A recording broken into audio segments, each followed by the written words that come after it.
देखिए, यूजीसी एवं आरक्षण के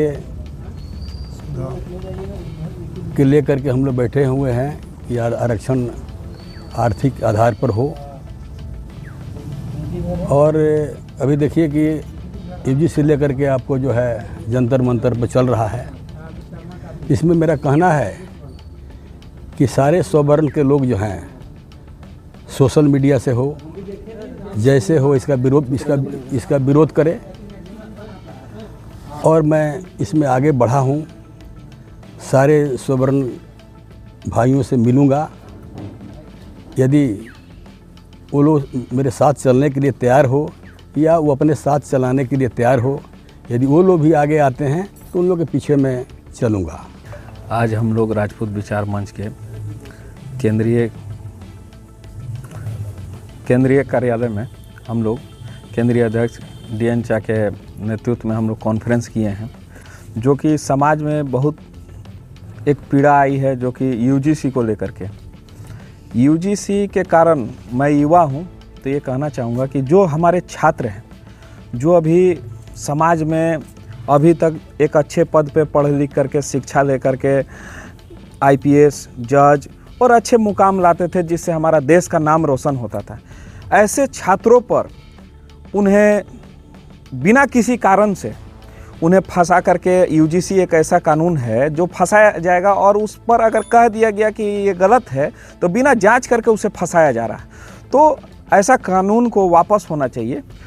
इसलिए हम लोग स्वर्ण समाज से मिल करके, सभी मिल करके हम लोग एकजुट होकर के इसके यूजीसी को वापस और सुधार, जो आरक्षण है उसमें सुधार हो, क्योंकि जो गरीब है वो दिन प्रतिदिन गरीब होते जा रहा है और जो अमीर है वो अमीर होते जा रहे हैं। तो हम लोग चाहते हैं कि सभी जो स्वर्ण समाज है, और मुझे अन्य समाज का विरोध नहीं है, हमें ये कानून लाने वाले ऐसे जनप्रिय लोग का विरोध है। क्योंकि आप अगर समानता लाते हैं सब, तो देश के लिए ऐसा लाएं कि सभी को एक समान देखा जाए। ये ऐसा नहीं करे कि किसी को स्वर्ण है तो उनके लिए सजा हो और उन्हें पहले हिंदुत्व बोल करके सबको एक लाएं, फिर उसके बाद आप बांटने के लिए स्वर्ण, बैकवर्ड और ST SC में बांट रहे हैं, तो ऐसा ना करें, सभी को एक सामान्य लाएं। जंतर मंतर पर जो छात्र बैठे हुए हैं और जो लोग अपनी मांगों को लेकर आरक्षण में जो रिफॉर्म की मांग वो लोग कर रहे हैं, उसके लिए आप लोग कुछ करेंगे उनके सपोर्ट में, या फिर ऐसे बातें होंगी? नहीं, बिल्कुल। हम लोग तो आज से हम लोग अपने समाज में जागरूक करके हम लोग रणधीरवाद चौक पर भी कार्यक्रम हम लोग करेंगे, और जहाँ तक ज़रूरत होगा यहाँ से प्रधानमंत्री को चिट्ठी भेजने का कार्य करेंगे, क्योंकि वो छात्र उनके देश हित के युवा हैं, छात्र हैं, उनका भविष्य के बात है। इसलिए हम लोग यहाँ से लेकर पोस्ट कार्ड हो, DC के माध्यम से हम लोग प्रधानमंत्री तक अपनी आवाज़ को उठाएंगे। यूजीसी एक्ट जो है काला कानून है, पहले इसे समझने की ज़रूरत है। इसको लेके बीच में आंदोलन भी हुआ था स्वर्ण समाज की ओर से, लेकिन फिर सुप्रीम कोर्ट का एक आदेश आया जिसके तहत ये इस पे रोक लगाया गया है। लेकिन कहीं ना कहीं ये रोक है ना, छलावा है। हम लोगों को अधिकार के लिए अब सामने आना पड़ेगा। राजपूत समाज को, स्वर्ण समाज को कहीं ना कहीं हम लोगों में एक बिखराव नज़र आ रही है, जिसके कारण जंतर मंतर पे तो कार्यक्रम हो रहा है, लेकिन यहाँ कोयलांचल, जहाँ की बहुत अच्छी आबादी है सवर्णों की, यहाँ आंदोलन नहीं हो पा रहा है। इसके लिए मैं चाहूँगा कि नेतृत्वकर्ता सामने आए, हर एक समाज से, स्वर्ण समाज से। DN चाचा, DN सिंह जी आज पहल की है, बहुत स्वागत योग्य पहल है। यहाँ बात बैनर की नहीं होगी, यहाँ अधिकार की होगी। यूजीसी कानून जो काला है, ये पूर्णतः बच्चों पर थोपा हुआ, जो बच्चे यूनिवर्सिटी में पढ़ रहे हैं, है ना, उनको बिना लाग लपेट के, बिना सबूत के, सिर्फ थोड़ा सा अगर किसी से विभेद हुआ, कोई SC ST है, झूठा इल्ज़ाम लगाता है, तो राइट टू अपील नहीं है। आप कुछ अपील नहीं कर सकते, सीधा आपको जेल जाना पड़ेगा, जो कि पूर्णतः गलत है। इसमें भी सुधार होना चाहिए और साथ में आरक्षण में भी सुधार होना चाहिए। आरक्षण जब दिया गया था 1947 में, तो ठीक है, वो समाज SC ST OBC को दिया गया था इसलिए ताकि वो सक्षम बने। लेकिन आज बोलिए चिराग पासवान जो आरक्षण की बात कर रहे हैं, कहाँ से जायज़ है? उनका परिवार तो इतना सक्षम हो चुका है कि वो 7 पीढ़ी क्या 100 पीढ़ी तक बैठ के खाएगा। लेकिन क्या पप्पू सिंह का परिवार सक्षम हो सका? आरक्षण तो हम लोग को ज़रूरत है। आज जो स्थिति है सवर्णों की, आज जो स्थिति है राजपूतों की, बहुत सारे राजपूत हैं जो कि वीकर सेक्शन में आते हैं, इकोनॉमिक वीकर सेक्शन में आते हैं। उनके लिए सरकार क्या कर रही है? सिर्फ 10%, वो भी EVS के तहत देती है। वो भी आपको साबित करना पड़ेगा, क्षणिक होता है। तो कहीं ना कहीं सुधार की जरूरत है। लेकिन जो भीम आर्मी वाले लोग हैं उन लोगों का कहना है कि ये 10% का भी आरक्षण आप लोगों को नहीं मिलना चाहिए।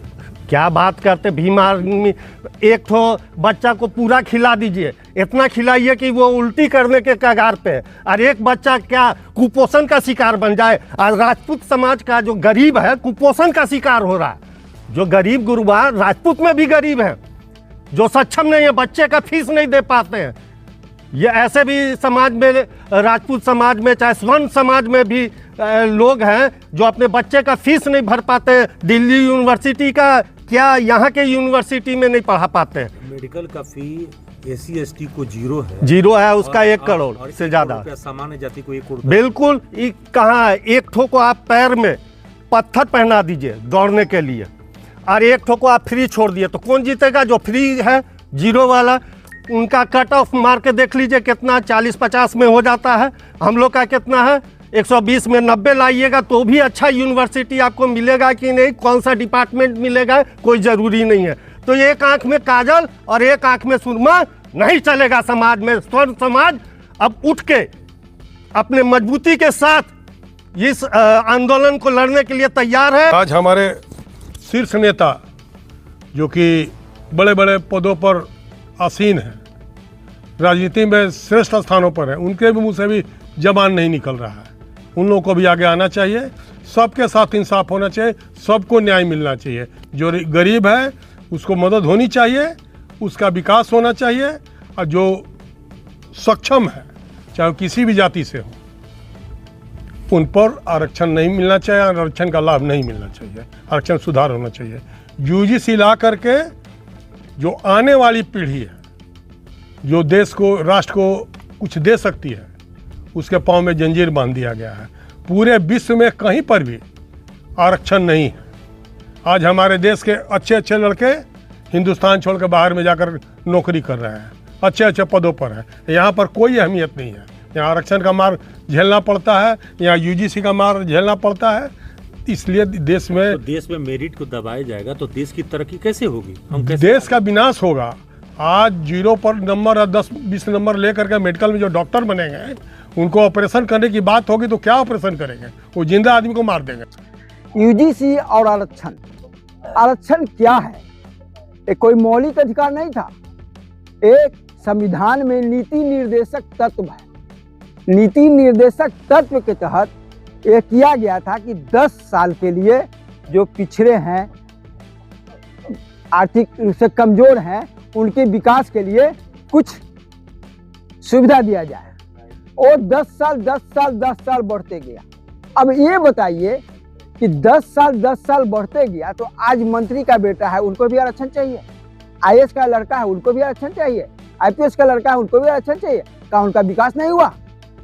ये जरूरी है कि आरक्षण का आर्थिक आधार पर हो, क्रीमी लेयर इसमें निकाला जाए। और इसमें UGC का लोग ला दिए। अब बताइए कि आप दबाने की कोशिश कर रहे हैं। जो चीज को धीरे धीरे विकास के बाद समाप्त करना चाहिए, उसमें सुधार करना चाहिए, तो आप विकास कर रहे हैं। आज बार बार यह प्रश्न उठाते हैं लोग कि हमको दबाया जा रहा है। आप गांव में होंगे तो जानते होंगे कि गांव में एक चापाकल से सवर्ण भी पानी पी रहा है और पिछड़े बुजुर्ग जिनको कहते हैं वो भी पानी पी रहा है। फिर कहाँ अंतर है? कहाँ दबाया जा रहा है? लेकिन फिर भी इस मुद्दे को आप बार बार उठा रहे हैं, तो ये ठीक नहीं है।